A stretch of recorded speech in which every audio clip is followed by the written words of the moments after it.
Hey folks, it's David. Back again with another video. It's around 9:30 or so on the 31st of July as I am leaving the Grand. Hopefully you can see it over there. Santikos in D'Iberville, Mississippi. And I'm just gonna take my sweet time doing a quick review. Yeah, I'm gonna take my sweet time doing a quick review of Naked Gun. I just got out of here.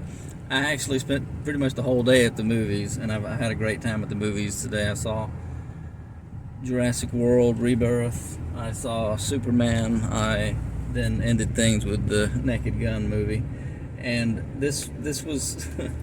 I'm glad I ended on this one, because it'll be the easiest little review to do. I was always kind of hesitant to go into movies like this one because of the crude humor, because of anything kind of, I'll just say it, nasty that might be in it. And the only really bad thing that was in the movie was, or at least that I would say was kind of like lowbrow stuff, was what you see in the trailer, the sexual innuendo stuff and the what it appears is going on but isn't actually going on, that kind of crude humor. But apart from that, I just had a neat little time with this movie. And I want to say this first and foremost: Liam Neeson can do it. He most certainly can do it. He can be this character. He can be so funny. I just think this movie maybe could have been even more than what it was. I mean, it doesn't have to be a full hour and 45-minute movie. This was just like an hour 25, and I'm like, oh wow, after these 2-hour movies I just watched, this is gonna be kind of quick. And really it was in the end. But yeah, I just want to give a little bit of praise to him to begin with, because the comedic timing and stuff, he can do it. I could see it again and again throughout the movie. I just wish the writing had been a little bit tighter. Some of the humor, some of the jokes fell flat, and then some of them had me chuckling with all the rest of the theater. I kid you not, some of the stuff was just funny. It's a lot of, I guess you'd call it slapstick humor, but yeah, the whole plot, and I kid you not, they start off with the little device that the guy has, and it's the guy who was the Blob in the Wolverine movie back in 2009, and then the guy who played Stryker, he's in it. And I'm like, we got the whole cast, or we're gonna have the whole cast from Wolverine, the Wolverine Origins movie up in this movie. But no, even though he works for him, yeah. A couple of jokes that just stand out are quick little things that you'd have to some current events, some news to get them. First off, the one thing was the O.J. Simpson deal, where the policeman who's the son of that character, he starts to say, "Hey Pops," and he just looks right into the camera and he says, "Nah," and he doesn't even go through any like words of inspiration or mourning like the other ones are doing. And they're 5 minutes of I don't even know what you'd call it. The word is skipping my mind. A little daily memorial thing they do, remembering their forebears and their fathers, brothers, uncles, grandfathers, whoever was a cop who's now deceased. That was funny. But the other thing, it happened so quick. It's when Pamela Anderson was sitting across from the bad guy, and he's offered her some wine. And right before it cuts to what Liam Neeson is doing in the control room, the surveillance room, basically, where the security cameras are recording everything going on in the club. He says, I love the comedic timing of it all, just so, like it's nothing. It's like it's nothing. But then when the other person does react, like, really, what? It's when he says this: "She is mid drink. She's sipping some of the wine he's giving her, and he says, "It's from Bill Cosby's private estate." Or something. She's like joking, like she's gonna spit it back out, and the smile on his face. It was such a good joke, and then it immediately cuts to what Liam Neeson is doing. That was my favorite thing in this movie, and there were a lot of funny bits. Too many for me to count. I would want to do like a commentary, really, on this movie, and make a review that way. But how does it even start out? I can't. It's all a blur now because I actually sat through the 5 minutes, I think, of credits that were rolling down as Liam Neeson is singing some impromptu song to Beth, like, "Thank you, Beth, my love." And he's really just hamming it up with the impromptu made-up song. And then all of these names that are obviously not part of it, and some of them are made-up funny names. I didn't catch very many, but that's because I wasn't really looking. Other people were like, "Oh man, I see it." They were talking about all the funny names they see in the credits that are obviously made up just to be a continuing joke. And then we get to see Weird Al, who was going to be the entertainer after the apocalypse. He was going to entertain the billionaires. All he says is, "Hey, where is everybody?" He calls for the bad guy. I can't even remember his name. Anybody? No one's there? Not even Crazy Crab Hands guy, because of that one evil bad guy on the council or whatever who kept going on about the crab people for whatever reason. I guess I don't even know what that joke is. Maybe it's completely internal to the movie. Anyways, I'm really not sure where to even start. I'm just giving some of my favorite bits here as far as what I think of the movie. And I'll go ahead and say this. I was a little bit unsure whether or not I would even see this, because I said, you know what, I want to watch the original Naked Gun movies first, with the original Leslie Nielsen. But then I thought, you know what, I have no doubt in my mind this is going to be exactly what I think it's going to be. There's going to be a little bit of modern humor, maybe a little bit too much crude stuff. It's going to be, well, just that. It's going to be kind of modern. So you know what, I might as well just watch this one first. Even though I haven't seen the original Naked Gun movies, at least that I can remember. I'll do a marathon one day. And I said, you know what, I'll just watch this one first and then watch those later. I'd probably enjoy them all more that way, and I think that's how it's going to go down. So I watched this tonight, and I want to give a little bit of praise to Pamela Anderson also. She was, for what she was there to do and everything, she was good. She was good in this. And now all these rumors online about how they might have fallen in love in the making of this movie. Who knows? Maybe that's just some promotional publicity thing. I don't know about people's lives in real life. Anyway, it's just something I keep seeing in the news. Anyways, it was funny, but I just, considering that they actually went for this, they actually did it, I can't help it. It kind of came up short. Like, it could have been even funnier. There was so much stuff that you might have seen in other movies of that genre, where all of a sudden, for instance, Liam Neeson is found out what he needs to find out from the security room about Beth's brother, who had been murdered. In fact, that he was murdered, and they find out that he spoke to a journalist. Okay, Liam Neeson gets that little bit of information, and now he's got to escape from the security room, and all of a sudden there's a line of bad guys that he literally just, they literally like a chorus line, like they literally just walk up so we can punch them, and it's making the sound of the hit the bell, see how far it goes up, and you win, make the guy fall in the water, that noise, like at a fair or something. And so much of the movie was like that. It was crazy. The whole plot device, and they literally call it a plot device, this thing that I'm going to call him Stryker, because that's all I can think of from, since I mentioned the Wolverine movies. He was the bad guy in that, is Stryker. I'm just going to say Stryker for the rest of this movie. Stryker's plan is to cause everybody to de-evolve into a primordial state of mind. He has this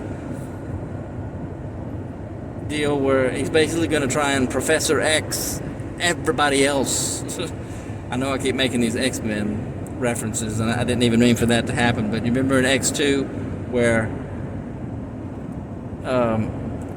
Stryker, a different Stryker, in that movie, he has him target everybody who's not a mutant. He was going to use Professor X to kill everybody. Well, then in this movie, it has everybody become like a savage. Everybody's just going to lose control, like the rage virus, I guess. They're going to beat each other to death. That's his whole plan, and he wants to just have a reset of the world, and they'll retreat back to his secret bunker where they'll have the best people and the best entertainment, and then after a little while, after the world has beaten itself to death, they'll come back out in a new Eden, as he calls it, and they'll start anew. So yeah, it's definitely something that's been portrayed better in other movies, but again, this is just for some laughs, and I don't think they had to go that big with it as far as this is some global thing. It's always got to be a global threat. Anyways, it was a funny movie, and what I might do now is I'll wait till I get home and really try and sit down, think about the movie more from beginning to end, see if I can't remember a few more things that are worth mentioning. So until then.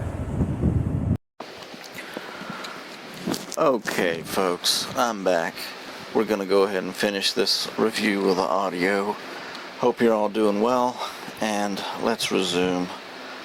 It's the next day or so after I saw The Naked Gun, and I just wanted to get into basically just my favorite parts. But first, let me say why I went to see the movie. I haven't seen the original movies, only bits and pieces, and that was way back when. I want to do a marathon one day when I actually get into the original Leslie Nielsen movies. That could be a joke in a Naked Gun movie right there, what I just did. But I know they were funny. My mom said she started to watch this. I wonder if we were talking about the same movie. She said it was just too crude and she had to stop. I don't know what movie she was talking about. If it was one of the originals or this one that maybe she bought or rented. I don't know how she would have seen it. It only just came out this weekend. Anyways, whatever. There was some crude stuff in this, like I mentioned in what I was driving from the theater. Mostly it was the stuff between him and his love interest in the movie, Pamela Anderson's character, Beth Davenport. And all that it was when they meet she comes over to his apartment, I believe, and the guy played by, let me get his name right because I'm looking at IMDb right now. Kevin Durand plays Sig Gustafsson in this movie, and he's spying from like the rooftop of a building next door, and you see this a little bit in the trailer, and it's obvious sexual innuendo stuff, but it's that and the stuff that where the dog gets involved and the way it looks from his vantage point. And it was kind of gross. I wish they had cut stuff like that out.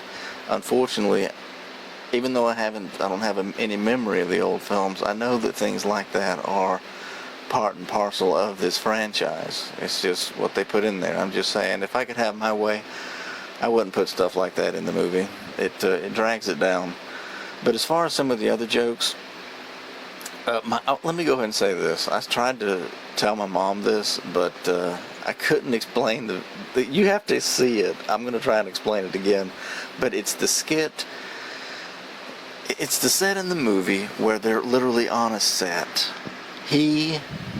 Frank Drebin, has basically kidnapped Kevin Durand's character, Sig, and he makes him think that his boss has already been foiled, that Danny Houston's character, Richard Crane, has already been arrested, and there's Drebin just sorting out things after the fact. trying to get information, like maybe track down some other big fish. He basically lies to him and tells him what prison life is going to be like for him, and it's one of the funniest jokes in the movie. But that's not the punchline. The thing that I love most about it, because this skit just goes on, is the fact that it's Detective Barnes, played by Liza Koshy. She basically gets Drebin to admit that he just forced a confession, and Drebin retreats back into his, you gotta bend the rules you gotta break the rules to save the rules, you gotta, that McGruff, the crime dog, whatever, that hard-nosed cop line he has throughout the movie, you've got to be willing to do things to protect the innocent, you got to break the law to save the law. That basic thing where he goes into a time or two in the movie, and she says, did you get all that? And basically it's a bust. He just confessed to breaking the law, right? And so she's placing him under arrest, and he's like, wow. But one thing that always gets me when he realizes that his whole set she had a whole set built up around his fake scene, because he's got Kevin Durant's character, Sig Gustafsson, in a hospital bed, right? And he's been making him think he's in a hospital and that he's going to prison. Well, she had a set built up around that set, and then this is the thing that was the funniest, it was the cherry on top of the whole thing, when Frank says to her, you know, I've always been amazed at how you guys build these sets so quickly.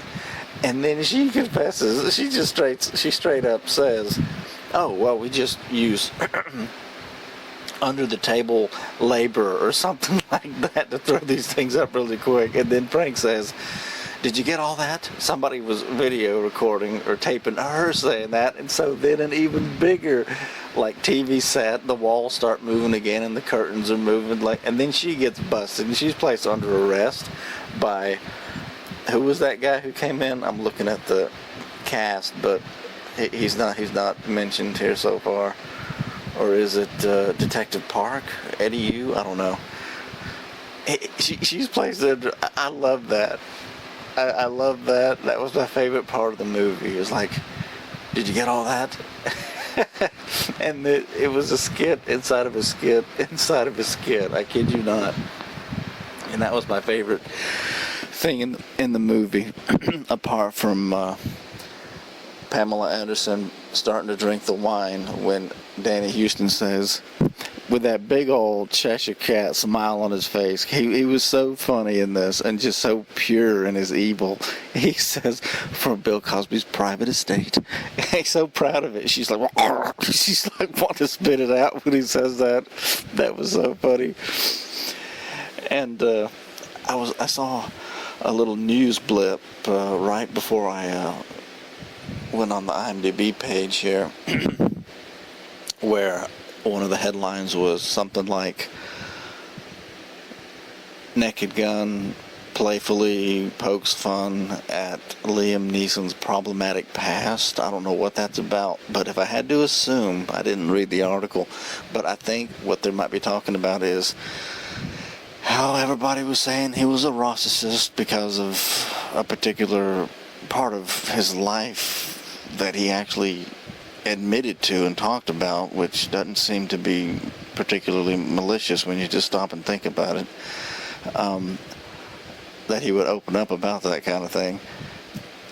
There's a joke in this movie where he's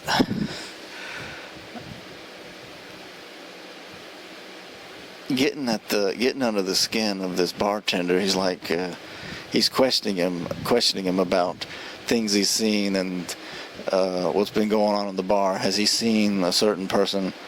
He says, you barely looked at the photo. And he's like, yeah, I looked at it long enough. And he asked him like 10 questions.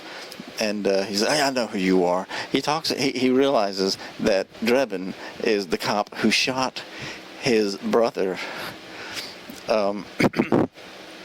in the back. There's this, the joke goes on for like a minute. It's so good. So several of these things are actually, I admit it, they're well written.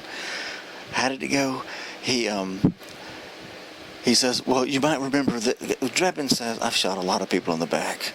You'll have to narrow it down. Again, doing the tough cop thing, and you're thinking, what in the world are you doing? Shooting the suspects as they run away, but it's like he's got this hard-nosed cop image throughout the whole. It's hilarious. This movie is funny in that way. And he's like, well, maybe this will jog your memory.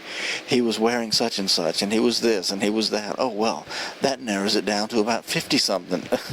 And then he says, well, he was white. And then, just like that, Liam Neeson's character, Frank Drebin, he says, by golly, or something like that. I forget what he said. It's like he knew the guy's name. He mentioned the guy's name. He mentioned him by name. He remembered exactly who he was talking about. The one white guy he shot as he was walking. How's he doing these days? I haven't seen him in forever.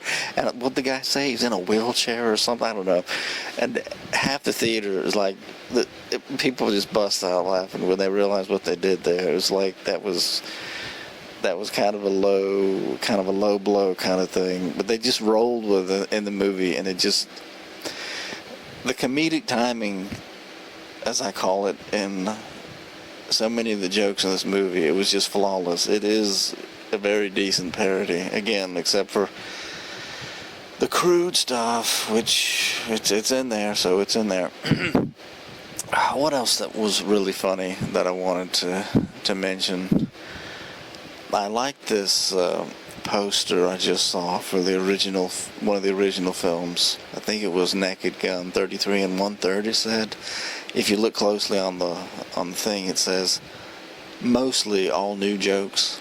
I like that. I like that a lot, because when you watch this movie, Naked Gun with Liam Neeson, and you realize you've seen a lot of these little things that they're doing. The slapstick type stuff, it's stuff that you've seen done, or something very close to it in other things, other movies, not even Naked Gun, just other like parody movies. And I like that they would put that out. Mostly new jokes. Yeah, I don't know what else I can say about this movie, except that it was part of my really great day at the movies I had. July 31, 2000. No, it was the 1st of August. What am I thinking? It was a Friday. And, yeah. Let me see if there's anything else I can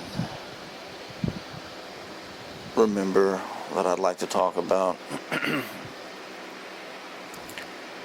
The opening scene, very funny, except again, you don't really want to see Liam Neeson in his undies under the little kids. He pretended to be a little girl.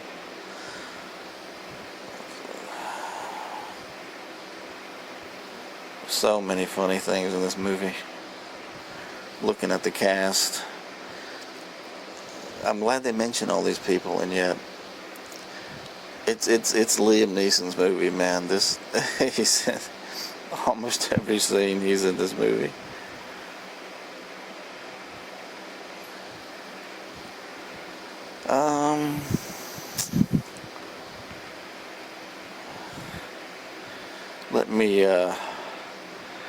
Let me see.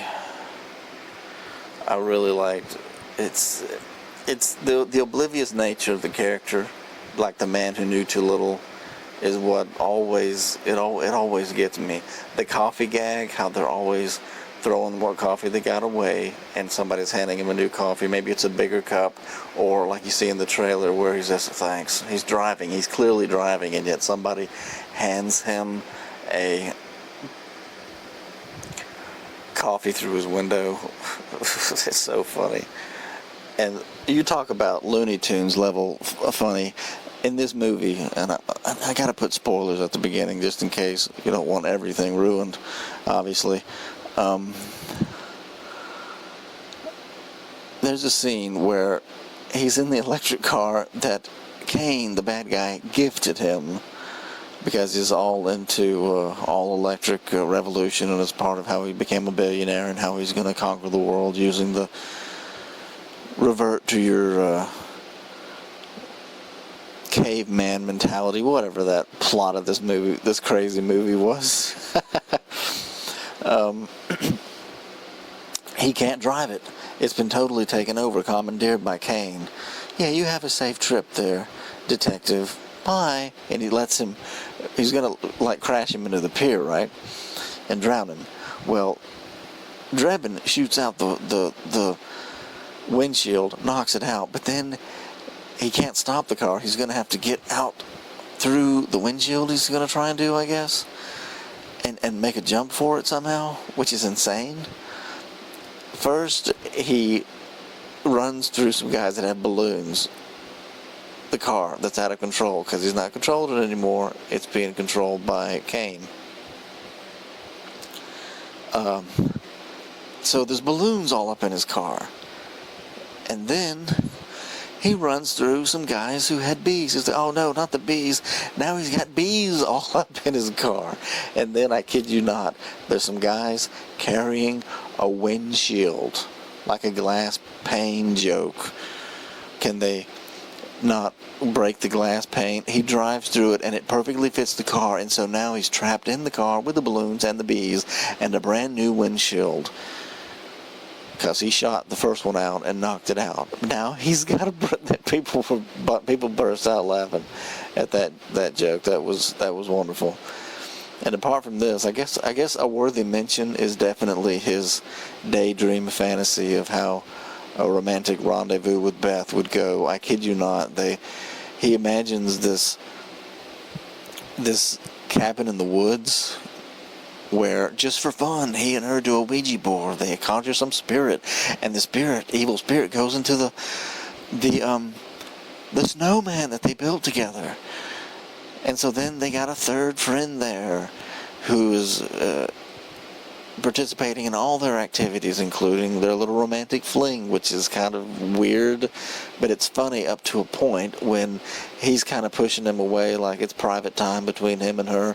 And you see the snowman, Frosty the Snowman that they built outside behind the window pane. Now he's the outside guy looking in. And it's so good when, as it's zooming in on him, like he's longingly wanting to be back inside the house, right, with his friends, his human friends. The way his face goes evil, you can just see it coming on, and I'm like, oh no, this is too good. He's all of a sudden evil. He gets Drebin's gun and is chasing him through the house, shooting at him. It was so funny. There were so many things like that in this movie that were just really good. Really, really good. And the dry humor of Liam Neeson talking about his wife and how did the joke start? She had quite an arm. Who did she play for? He ended up talking about a ball team. Like, we would have taken any team, really, for her to play on. It was just crazy. It was crazy. This movie was crazy. And very enjoyable. At an hour and a half or less, it was a neat little film. I'm actually glad it's making some dough. It looks like it's going to be a successful flick. So good for Liam Neeson. It's good to see. Again, I don't know these people in real life. I don't know the kind of lives they lead. Him, Pamela Anderson. It's just neat to see something like this do as well as it's doing, even in spite of its flaws and parts I would have just assumed cut out. It was a good time at the movies.